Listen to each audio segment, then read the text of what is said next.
So it's the last day of 2012 and we've decided to do something a little bit different. Today we're going to do our top 5 films of the year.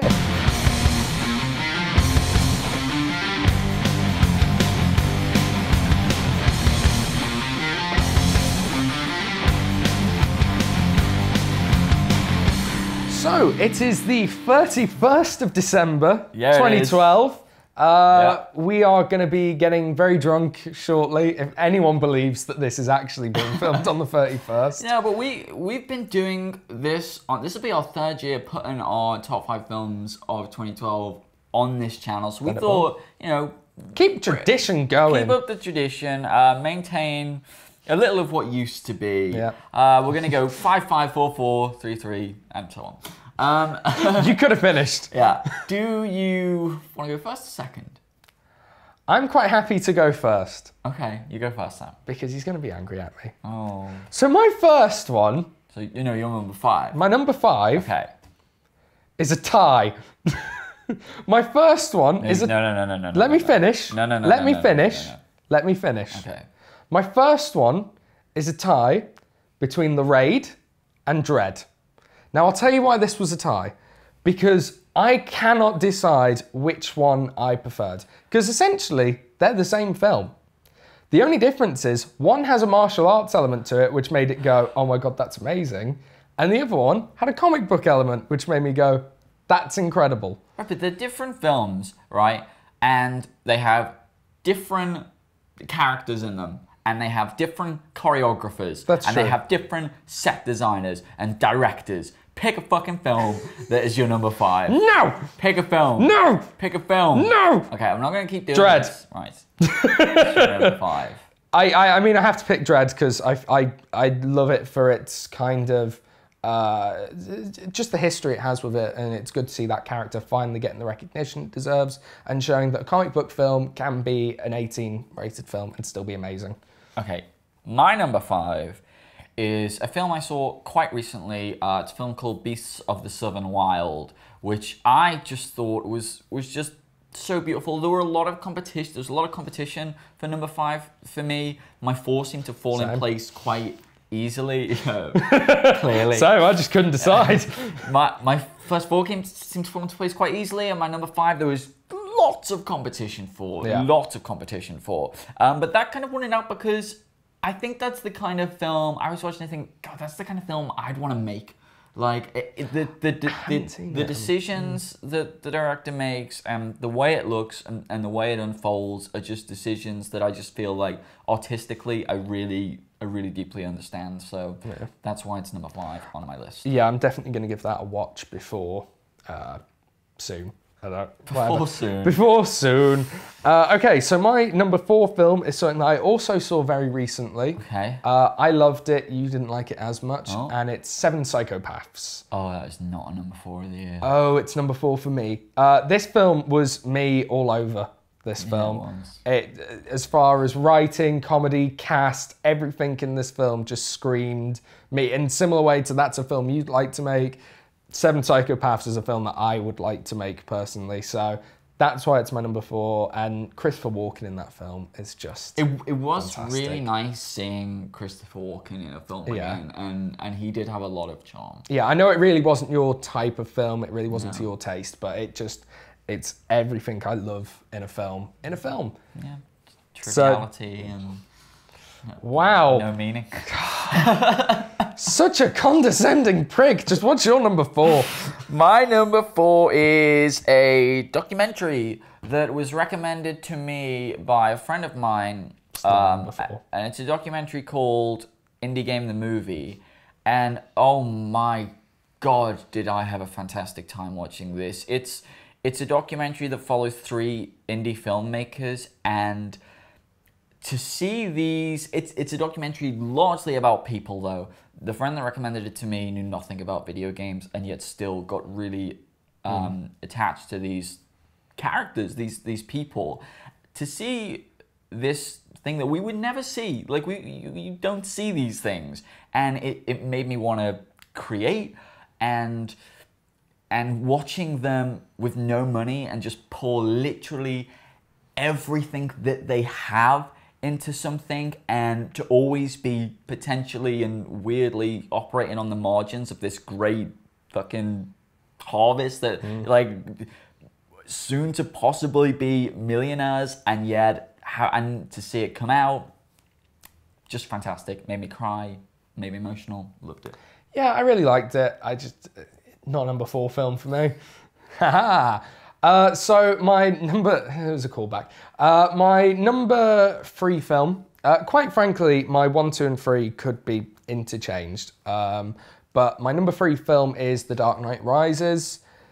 I mean, what can I say about this film that hasn't already been said? It's personally my favourite in the franchise. I've seen it many a time since it came out, and it's still my favourite. The experience I had seeing it at the IMAX was absolutely incredible. I think it's the most emotional of all 3 films. It's the most personal of them all for me, seeing this fantastic trilogy come to its end. I mean, I absolutely love this film, and I'm not gonna stay on it too much because I think viewers of this show will have already seen it, and it's, if you haven't, that really does surprise me. But yeah, number 3, Dark Knight Rises, fantastic. My number 3, of a similar vein, The Avengers. The Avengers movie, like, just, it worked on a level that it didn't have a right to work on, really. Joss Whedon did things that I didn't think he could do. It succeeded expectations. It was so much fun. I enjoyed spending time with these characters, possibly more than I enjoyed spending time with any others. And it was just, I could watch it again. The dialogue, like everything just really worked. And as a fan, as a comic book fan, loved it. Number 3. Fantastic. Well, my number 2, this was kind of the most, the kind of artiest film I saw this year, and it's the one that stayed with me throughout the year, and I saw it right back in January, and that's Shame. My number 2 too, spoiler. So. Fantastic. Michael Fassbender, Carey Mulligan, plays a sex addict, and it's kind of how that disrupts his lifestyle. Just, I mean, it is such a thought-provoking film. The title Shame works on 2 different levels. It's like, who's the one to feel shame here, him or me for judging him in this way? And just, I remember seeing it at the cinema and being really impacted by it, and then watching it again recently and still having the exact same impact. Yeah, Steve McQueen is an astonishing filmmaker, and this is an astonishing piece of work.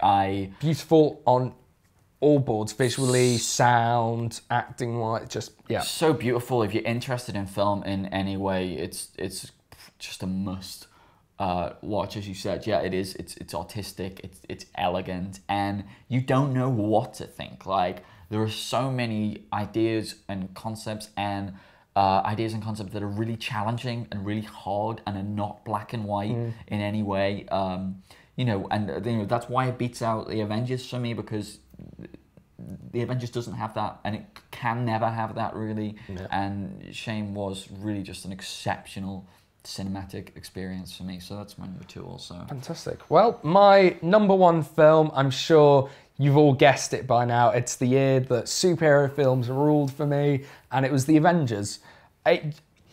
This film, I remember going to see it and being extremely excited, and everyone telling me that I was overhyping it and that it was not going to live up to my expectations. I mean, I have this thing where if I get overexcited about something, my eye twitches until it honestly does. Like, I saw the last trailer, my eye started twitching, and it didn't stop until I got to the cinema. It's like a really bad superpower. It is, it's horrible. Yeah. And the first time it ever happened was when I saw the trailer for the first Spider-Man film. So there you go. And I remember sitting in the cinema. Okay, so eye twitching, right? Avengers. Really personal. And I remember sitting in the cinema, and that one scene where they do the long shot of every single character and we get them all entwined, all in their action. The child inside me was like, this is happening. We're seeing this happen. Yeah. Like, you couldn't have dreamed that this was ever going to happen, and it was 5 years in the making. Just an amazing experience for me, and it's something that I know further down the line I'm actually going to say, yeah, that was the best film that year, because it's probably going to be one of the greatest films I've personally ever seen. Yeah, I mean, for me, the reason is, I guess it's between experience and the film, and I don't know, I absolutely loved it as well. Yeah. But yeah, my number one is a film that I saw 2 days ago, and it's been getting a lot of negative reviews, and I do not understand those reviews on any level. The Hobbit. The fucking Hobbit. Like, motherfucking Bilbo, yo! Spectacular. Spectacular, and what Peter Jackson does, like, he translates this film so closely to the book that it can't be done without anyone who doesn't love the material. And you get a sense from Jackson that he loves the material. I was nervous about splitting it into 3 films. When you see the film, when you see the things he added, everything is there. It adds, it builds character. If you say that the pacing is off in this movie, you are wrong. Completely wrong. Like, it's just, people say it's plotting, no, it doesn't. It stays exactly when it needs to, and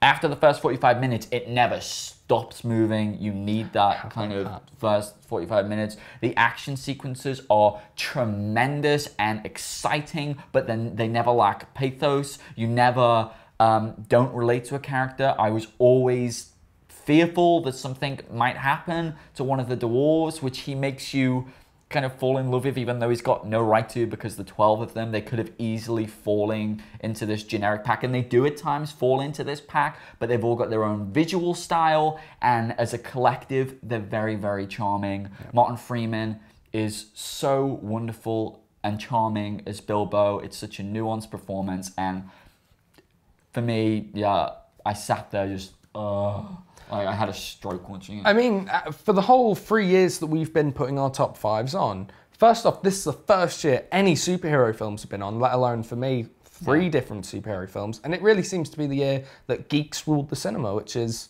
fantastic, and I absolutely loved it. Yeah, so that does us for this episode, and it does us for 2012. Yeah, enjoy the new year, and we'll see you in 2013. What?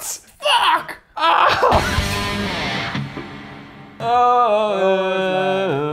know how it goes, but I don't know. Oh, God.